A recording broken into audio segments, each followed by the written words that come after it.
Good morning. This is KELOLAND on the go with all you need to know in news and weather as you start your day. An 80-year-old Sioux Falls man charged in a 1974 cold case murder investigation will be back in court today. Algene Vossen was arrested last summer in the brutal stabbing death of Mabel Herman of Willmar, Minnesota.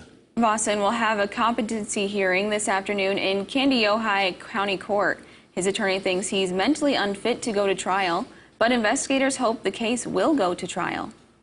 We're looking for justice for the family, the surviving family that still, has a lot of questions that are unanswered, and also for May Herman, who was murdered back in 1974.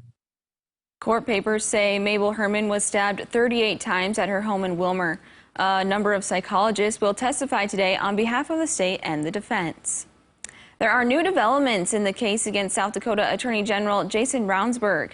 The House Majority Leader is calling for a special session to consider if impeachment articles are warranted against Brownsburg.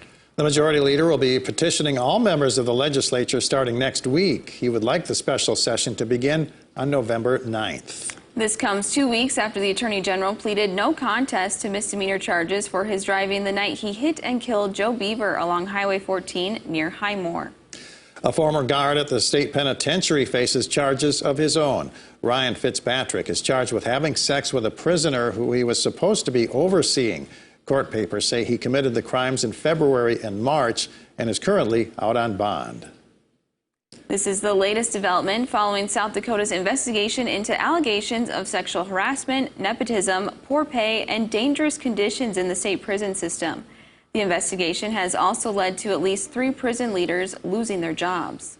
Rain could be on the way after a dry week in KELOLAND. Let's send it over to meteorologist Brian Carstens to find out when. Good morning, Brian. All right. Good morning, guys. Good morning, everybody. Yes, rain chances ahead here, especially by Sunday and Monday. We're going to start off today, though, futurecast dry and a hot afternoon. It looks like 90s are going to be very commonplace here to the west of Sioux Falls.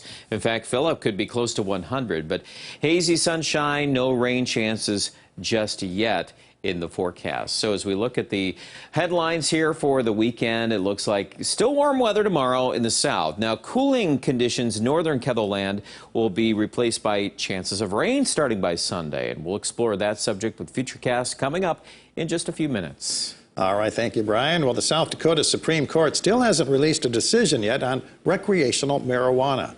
The justices are trying to decide if the sponsor of Amendment A violated the state's single subject rule when they put the measure on the 2020 ballot. Justices heard oral arguments back in April. Meanwhile, the legislature's Adult Use Marijuana Subcommittee meets today to look at recreational marijuana's impact in Colorado. For the first time in state history, sports betting is now legal in South Dakota. In Deadwood on Thursday, the Tin Lizzie Gaming Resort hosted inaugural bets along with an opening ceremony. Tin Lizzie was really proud to host the inauguration of sports betting in South Dakota, specifically Deadwood. And it's such a well-received event. Dignitaries like the mayor and former senators arrived to place the first bet. So it's such an exciting day, not only for Deadwood, but for all of South Dakota. 4 casinos are participating in the sports book, and more will likely sign up in the future.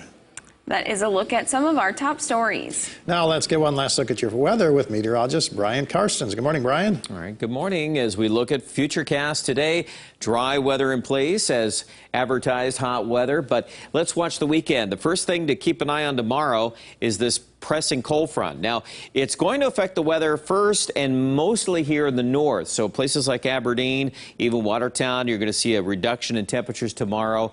Sioux Falls will spend part of the day ahead of the front, so as long as we're ahead of that system, we'll still be in the 80s, and some humidity, too, will collect ahead of that. But I think right now, rain chances will likely wait until Sunday morning after the front passes through, and then at that point we'll have a few showers or maybe a few rumbles of thunder there Sunday morning. Then things could redevelop later in the day as that frontal boundary comes back from Nebraska into Monday morning. And then the thinking right now is Monday afternoon or Monday evening could be the best chance of rain if we're going to see that, as that area of low pressure ties up and that area of thunderstorms there could be at least to that half-inch mark. In fact, some areas might even end up with an inch of rain out of the system, so it's certainly one to take note of. Hot today, though, west of Sioux Falls. There are the 90s, 94 Chamberlain, 93 in Pierre. The 7-day forecast, and well, looking at temperatures cooling back here, mid-70s by Sunday and then 80 degrees on Monday. I do expect at this point the best chances of rain again are going to line up Sunday through Monday, and then leftovers very early Tuesday. Aberdeen in the northeast, a pretty good shot at rain Monday. That's our best bet at 50% levels. I think a lot of 70s are ahead in that forecast, and likely too. Pierre in central South Dakota, 77 degrees on Sunday and then 83 Monday as we bring back rain chances. And yes, definitely needed for Pierre. And even Rapid City, where things have dried out a bit, some opportunities for some rain starting late Sunday into Tuesday. So check out the details. Our Storm Center update posted right now at KELOLAND.com.